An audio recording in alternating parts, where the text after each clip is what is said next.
Hello everyone, welcome to the channel Sunny science centre easy concept. Metal and non metal का part 7, ठीक है। देखिए, metal and non metal में हम लोगों ने बात किया था कि मेटल एंड नॉन मेटल होता क्या है, उसके क्या क्या कैरेक्टरिस्टिक्स है, और पिछले पार्ट 6 में मैंने आपको बॉन्डिंग के बारे में बताया था जो कि कोवैलेंट बॉन्ड था, ठीक है। और उसके पिछले लास्ट लेक्चर में हम लोगों ने डिस्कस किया था आयोनिक बॉन्ड के बारे में और कोवैलेंट बॉन्ड के बारे में, ठीक है। तो आयोनिक बॉन्ड के बारे में हम लोगों ने देखा था कि वैसा बॉन्ड जो क्या होता है, लॉस और गेन ऑफ इलेक्ट्रॉन से बना होता है, उसको आयोनिक बॉन्ड कहते हैं। जबकि कोवैलेंट क्या है, तो जिसमें शेयरिंग ऑफ इलेक्ट्रॉन की बात आती है, उसको हम कोवैलेंट बॉन्ड कहते हैं। आज का टॉपिक है ऑकरेंस ऑफ मेटल, है ना, ऑकरेंस ऑफ मेटल और उसका एक्सट्रैक्शन कैसे होता है, इसके रिगार्डिंग हम बात करेंगे, ठीक है। जैसे कि आप घर में देखते होंगे, है ना, in case of construction work जब चलता होता है तो रड वगैरह आता है ना। और दूसरी बात क्या हो गया, अगर किसी भी मेटल को आप देखते हैं तो उसका एक्सट्रैक्शन किस प्रकार से हुआ है, वो कहाँ पे ऑकर होता है, इसके रिगार्डिंग हम लोग बात करेंगे। समझ रहे हैं बात को? तो वीडियो के साथ कंटिन्यू रहिए, आपको सारा कॉन्सेप्ट क्लियर होगा। देखिए, सबसे पहली बात आपको पता होना चाहिए कि अर्थ क्रस्ट में, अर्थ का जो लेयर है ना, रॉक की जो सॉलिड पार्ट है, उसमें क्या है, उसको हम क्रस्ट कहते हैं। और वो क्रस्ट में ही क्या होता है, ए मेटल मौजूद होता है, ठीक है। दूसरा बात बताया जाता है कि कुछ जो मेटल्स हैं वो क्या होते हैं, उसके साल्ट जो है सी वाटर में भी मौजूद होते हैं, ठीक है। उसी के रिगार्डिंग हम लोग देखते हैं। तो देखिए, सबसे पहली बात मैंने फर्स्ट लाइन लिखा है, the earth crust is the major source of metal, है ना। अर्थ का जो क्रस्ट है वो मेन सोर्स है किसका, मेटल का। समझ रहे हैं बात को?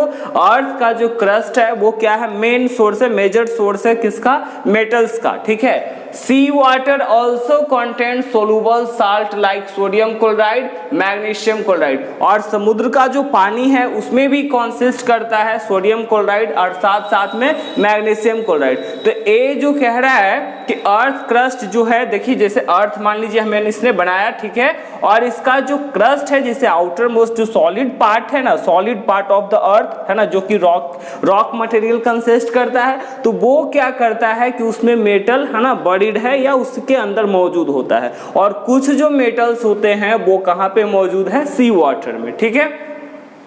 तो नेचुरली ये जो मेटल पृथ्वी में मौजूद होते हैं, अर्थ में प्रेजेंट होते हैं, उसको हम लोग कहते हैं मिनरल्स। तो देखिए, एलिमेंट और the compound that occur naturally in the earth crust, Hindi में इसको खनिज कहा जाता है। समझ रहे हैं? द एलिमेंट है ना, वैसे एलिमेंट या तत्व और compound that occurs in naturally, जो क्या है, नेचुरली मौजूद है कहाँ पे, अर्थ क्रस्ट में, उसको हम क्या कहते हैं, मिनरल्स कहते हैं, ठीक है। तो हमारे अर्थ के अंदर जो भी एलिमेंट या मेटल होंगे वो क्या कहलाएंगे, मिनरल्स कहलाएंगे। अब ये बात है कि जब हम मिनरल्स को निकालेंगे वहां से, तो उसमें क्या हो सकता है कि कुछ इंप्यूरिटीज होंगे, ठीक है। अच्छा, जान लीजिए, सपोज दैट हम बात करते हैं, मान लीजिए फील्ड 1 है यहाँ पे, है ना, फील्ड 1 F1 हो गया, और यहाँ पे F2 फील्ड 2 है, ठीक है। फील्ड 1 का जब हम जमीन मतलब कि खुदाई डिगिंग अप किए, खुदाई हुआ यहाँ पर, तब आपको यहाँ पर मान लीजिए कि मैग्नीशियम का 70% मिला, और यहाँ पे हो गया आयरन, यहाँ पे मैग्नीशियम का 30% हो गया। तो और आसानी से यहाँ से निकाला जा सकता है, ठीक है। यहाँ पे जो 70% मिला, और वो जगह पे क्या है कि हम लोग आसानी से निकाल सकते हैं, उसका एक्सट्रैक्शन कर सकते हैं। तो जहाँ पे एक्सट्रैक्शन कर सकते हैं और कोई भी मेटल प्रॉफिटेबली वहाँ से एक्सट्रैक्ट होगा और उसका परसेंटेज ज़्यादा होता है, उसको हम ओर कहते हैं। समझ में आया? सबसे पहली बात, अर्थ के अंदर जो मौजूद होते हैं उसको हम क्या कहते हैं, मिनरल्स कहते हैं। देखिए, द एलिमेंट्स और कंपाउंड, है ना, द ऑकर्स इन नेचुरली, है ना, इन द अर्थ क्रस्ट। कोई भी एलिमेंट या कंपाउंड है जो होता कहाँ पे है, नेचुरली हो गया है कहाँ पे, अर्थ क्रस्ट में, आर कॉल्ड मिनरल, उसको हम मिनरल्स कहते हैं। और क्या है, तो देखिए, minerals having very high percentage of particular metal and that metals can be profitably extracted are called ore, है ना। मिनरल्स जो क्या है, जिसके पास किसी न किसी वैसा खनिज जिसमें किसी मेटल का हाई परसेंटेज होता है और उसको आप आसानी से निकाल सकते हो, उसको हम कहते हैं ओर। जैसे कि मैंने आपको यहाँ बताया कि मैग्नीशियम है, एक फील्ड 1 है, वहां पे मैग्नीशियम 70% मौजूद है, और फील्ड 2 है जहां पे मैग्नीशियम 30% मौजूद है। तो मैं क्या बताया कि जहां पे फील्ड 1 में 70% मैग्नीशियम है, उसको आप प्रॉफिटेबली आसानी से निकाल सकते हो, तो इसको हम कहते हैं ओर कहते हैं, ठीक है। जब आप क्या करेंगे, उसको निकालेंगे, एक्सट्रैक्ट करेंगे वहां से, तब क्या होगा, डिग अप करेंगे तो कुछ ना कुछ उसमें सैंड पार्टिकल्स मिलेंगे, सॉइल पार्टिकल्स मिलेंगे, तो ये सारा चीज को हम गैंग कहते हैं। देखिए, जो अशुद्ध चीज यानी impurities, the impurities like sand, soils etcetera present in the ore is called gangue, ठीक है। ये क्या हो गया, कोई भी अशुद्ध चीज जैसे कि सैंड हो गया, सॉइल हो गया, जो अर्थ क्रस्ट में मौजूद होंगे या ओर में मौजूद होता है, उसको हम क्या कहते हैं, गैंग कहते हैं, ठीक है। तो मैंने यहाँ पे सिंपली 3 कॉन्सेप्ट बताया। नंबर 1 ऑकरेंस ऑफ मेटल के रिगार्डिंग बात करें, ये कहाँ पे मौजूद होता है, तो अर्थ क्रस्ट में, और कुछ क्या होता है कि सी वाटर में, क्लियर, पहला कॉन्सेप्ट। दूसरा नेचुरली ऑकरिंग, है ना, नेचुरली ऑकरिंग किसका, metal and compound in the earth crust are called mineral, ठीक है, ये हो गया मिनरल। अब क्या हो गया दूसरा, मिनरल्स तो हो गया, और minerals reach in particular element which can be extracted easily, वैसा मिनरल्स जो पार्टिकुलर एलिमेंट से भरपूर है और उसको आसानी से निकाल सकते हो, उसको ओर कहते हैं। अगेन क्या है, तो impurities like dust particles, sand particles, soil particles present in the ore is called gangue, ठीक है। अब हम बात करेंगे पार्टिकुलर मेटल और उसका ओर का नाम। तो देखिए, सोडियम जो होता है उसको जो ओर का नाम है रॉक साल्ट, एल्युमिनियम का बॉक्साइट, मैग्नीज का पेरोक्साइड, जिंक का है कैलामाइन, इसका आयरन का है हेमाटाइट, कॉपर का है क्यूपराइट, और मरकरी का है सिनाबार, ठीक है। तो एक इसका कंपोनेंट दिया गया है, या सॉरी नेम ऑफ ओर है किसका, sodium, aluminium, manganese, zinc, iron, copper, mercury, ठीक है। तो इधर आपका मेटल्स हो गया और उसका ओर का नेम हो गया, ठीक है। तो इस प्रकार से एक क्या होता है कि इसका ऑकरेंस है ना, इनसाइड द अर्थ, किसका, मेटल्स का या मिनरल्स के फॉर्म में मौजूद होते हैं, ठीक है। अब ये तो मिनरल्स के फॉर्म में मौजूद हैं, तो इसको जो निकालने का जो प्रोसेस होता है उसको हम कहते हैं मेटालर्जी, ठीक है। तो देखिए, मेटालर्जी है क्या, तो सिंपल डेफिनेशन है इसका, the various process involve in the extraction of metal from its ore is called metallurgy. समझ में आ रही है बात को, अलग अलग प्रोसेस, प्रक्रिया जो शामिल है किसी भी मेटल को एक्सट्रैक्ट करने के लिए, है ना, उसको हम कहते हैं मेटालर्जी, ठीक है। Various process involve in the extraction of metal from its ore, किसी भी ओर से आप मेटल को शुद्ध फॉर्म में पाना चाहते हैं तो इस प्रोसेस को हम कहते हैं मेटालर्जी। और ए मेटालर्जी में 3 स्टेप शामिल है। Number 1 concentration of ore, number 2 conversion of concentrated ore into metals, और third is purification of impure metal, ठीक है। इम्प्योर मेटल को कैसे हम प्यूरिफाई करेंगे इसके रिगार्डिंग भी। तो सबसे पहली बात होता है कि कंसंट्रेशन ऑफ ओर क्या होता है, तो इसका सिंपल होता है, ओर का मतलब हम जानते हैं क्या होता है, तो अभी डेफिनेशन में पढ़ा था, minerals which are rich in particular metals, है ना, वैसा मिनरल जो पार्टिकुलर मेटल में रिच है, and which can be profitably extracted, जिसको आप आसानी से एक्सट्रैक्ट कर सकते हैं। तो इसमें क्या हो जाता है, कंसंट्रेशन का मतलब होता है मात्रा, ठीक है, तो उसका मात्रा को बढ़ाया जाता है पार्टिकुलर जो मेटल उसमें मौजूद होते हैं, ठीक है।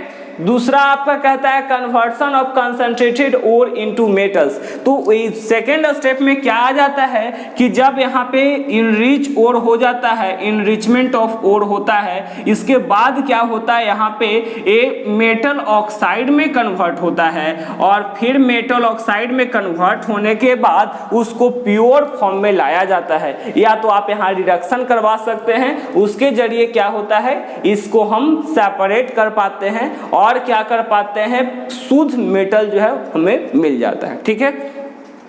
दूसरी बात इसमें आपने पिछले मतलब मेटल एंड नॉन मेटल में ही हम लोगों ने डिस्कस किया था, या केमिकल रिएक्शन एंड इक्वेशन वाला में हम लोगों ने देखा था क्या कि एक रिएक्टिविटी सीरीज के बारे में मैंने बात किया था। तो वो रिएक्टिविटी सीरीज ऑफ मेटल के बारे में जब बात करते हैं तो यहाँ पे दिखाया जाता है कि सबसे टॉप में रखे हुए potassium, sodium, calcium, magnesium and aluminium, ठीक है। और इसको जो आपको प्राप्त करना होगा, इसका जब शुद्ध फॉर्म आपको चाहिए तो इसका हम क्या करवाते हैं, इलेक्ट्रोलाइसिस ऑफ मोल्टेन क्लोराइड और ऑक्साइड। एल्युमिनियम का ऑक्साइड लिया जाता है। जैसे सपोज दैट आपको बात करेगा कि सोडियम का एक्सट्रैक्शन बताइए, तो सोडियम का जो एक्सट्रैक्शन होगा, इसका जो निकासी होगा वो होता है मोल्टेन सोडियम क्लोराइड से, ठीक है। सोडियम क्लोराइड का जब आप क्या करते हैं, इसको इलेक्ट्रोलाइसिस करवाते हैं। इलेक्ट्रोलाइसिस क्या है, तो एक वैसा प्रोसेस है जिसे, है ना, इसका क्या करते हैं, सॉल्यूशन लेकर के इलेक्ट्रिसिटी जब हम पास करवाएंगे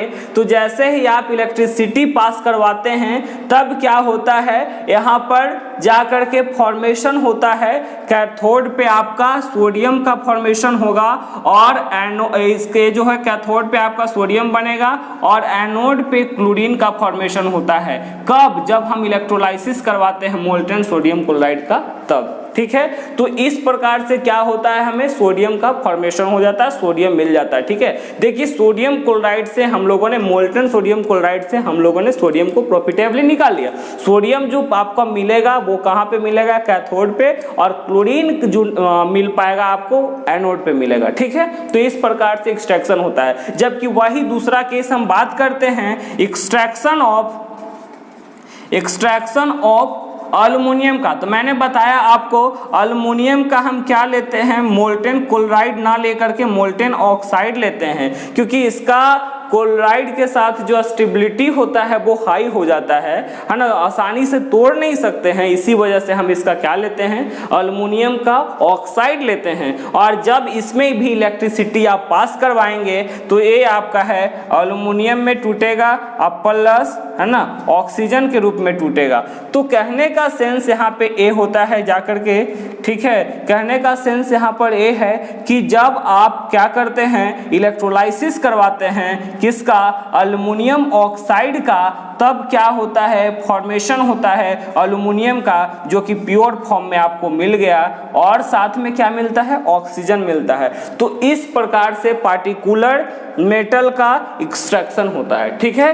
देखिए, तो इस सबसे पहली बात मैंने यहाँ पे आपको बताया था। अगर मान लीजिए इनकेस आपको ऑब्जेक्टिव क्वेश्चन में पूछा जाता है 1 मार्क्स क्वेश्चन के तौर पे कि बताइए कि पोटासियम को कैसे हम लोग एक्सट्रैक्ट करते हैं, तो पोटासियम, सोडियम और कैल्शियम, मैग्नीशियम का एक्सट्रैक्शन जो है वो इलेक्ट्रोलाइसिस के जरिए, तो किसका इलेक्ट्रोलाइसिस करवाएंगे, तो देयर मोल्टेन क्लोराइड का, है ना, उसका मोल्ट मतलब पिघला हुआ, ठीक है, उसका मोल्टेन क्लोराइड का इलेक्ट्रोलाइसिस करवाते हैं। समझ रहे हैं बात को। और दूसरी बात, जिंक हो गया, आयरन हो गया, पीबी हो गया, कॉपर हो गया, इसका जो रिडक्शन करवाते हैं ऑक्साइड का, इसके ऑक्साइड का जब किसी भी अन्य मेटल के साथ क्या करवाते हैं, कार्बन के साथ जनरली यहाँ पे दिया हुआ है ना, रिडक्शन करवाएंगे तब क्या होगा, ये शुद्ध फॉर्म में मिल जाता है, ठीक है। क्योंकि वो कार्बन के साथ रिएक्ट कर जाता है उसका ऑक्साइड, वो कार्बन मोनोऑक्साइड बना लेता है, फिर से पार्टिकुलर मेटल जो है वो फ्री हो जाता है, ठीक है।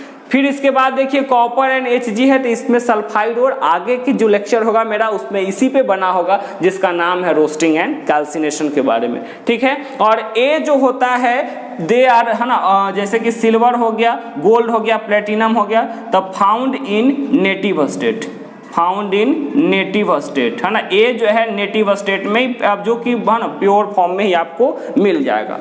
So this is all about the video. Thank you.